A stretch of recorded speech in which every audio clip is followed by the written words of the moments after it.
Press the bell icon on the YouTube app and never miss. पहले आप सो के उठे होंगे, फिर फ्रेश हुए होंगे, फिर नाश्ता किया होगा, फिर आगे का काम हुआ होगा। तो यहाँ पे एक ऑर्डर है ना।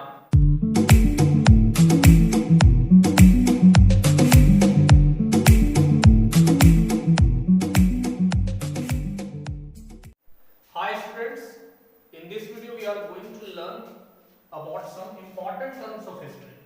हम लोग जानेंगे हिस्ट्री के कुछ इंपॉर्टेंट टर्म्स के बारे में जो आपको हिस्ट्री पढ़ने के दरमियान में बार बार आपके सामने आने वाले।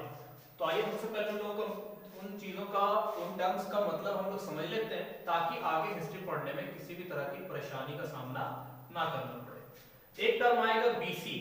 बीसी का फुल फॉर्म होता है बिफोर क्राइस्ट। क्राइस्ट का मतलब यहाँ पे हो रहा है जीसस, यानी कि जीसस क्राइस्ट के जन्म से पहले का जो पीरियड है उसे हम लोग बीसी कहेंगे।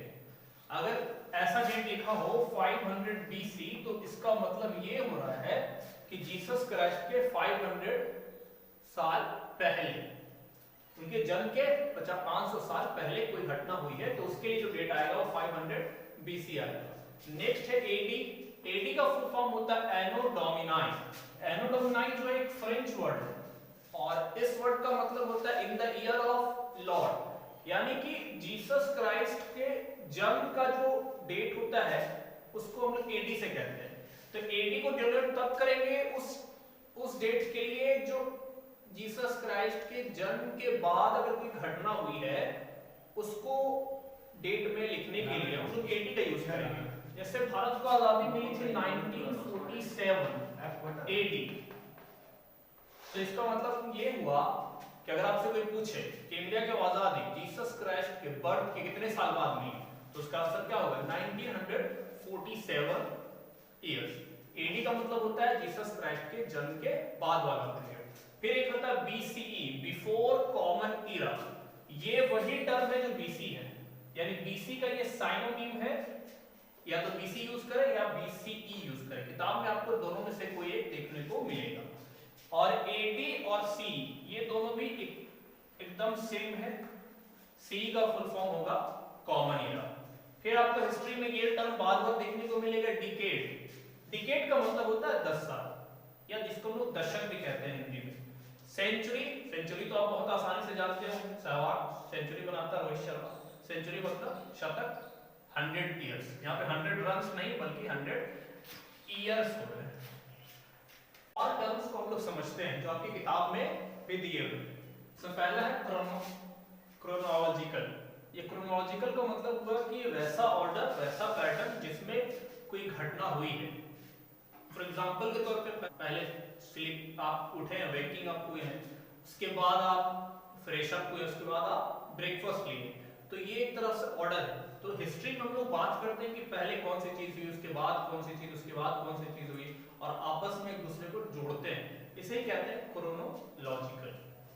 सेकंड चीज है एग्जेगेवेट। एग्जेगेवेट का मतलब होता है कि धरती के अंदर से खुदाई करके किसी चीज को निकालना, जमीन के अंदर से।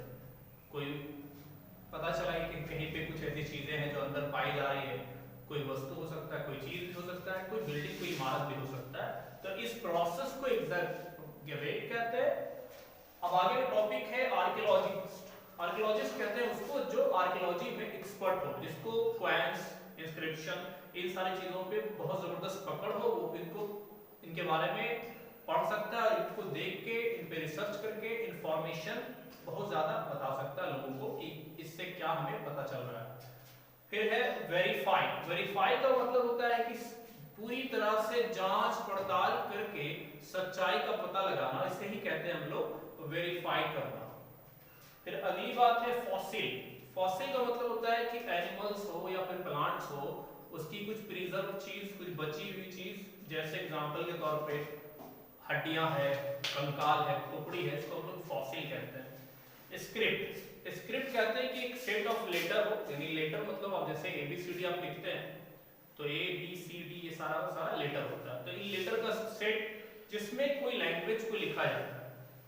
जैसे हिंदी में हम लोग देवनागरी स्क्रिप्ट कहते हैं और इंग्लिश रोमन स्क्रिप्ट, और उर्दू जो है पर्शियन स्क्रिप्ट। आगे की बात की जाए तो बायोग्राफी।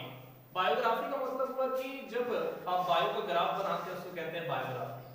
नहीं, असल में बायोग्राफी का मतलब हो कि कि किसी इंसान के पर्सनल लाइफ के बारे में जो कहानी लिखी होती है उसे हम लोग बायोग्राफी कहते हैं। जैसे एपीजे अब्दुल कलाम हुआ, गांधी जी हुआ, इनके बारे में किताबें आती है, तो उस किताब को जिसमें उनके बारे में लिखी होती है बात, उनकी पूरी जीवनी के बारे में बात की गई, उनके हयात के बारे में बात होती है, उससे हम लोग बायोग्राफी या फिर सवाने हयात या फिर आत्मकथा भी कहते हैं।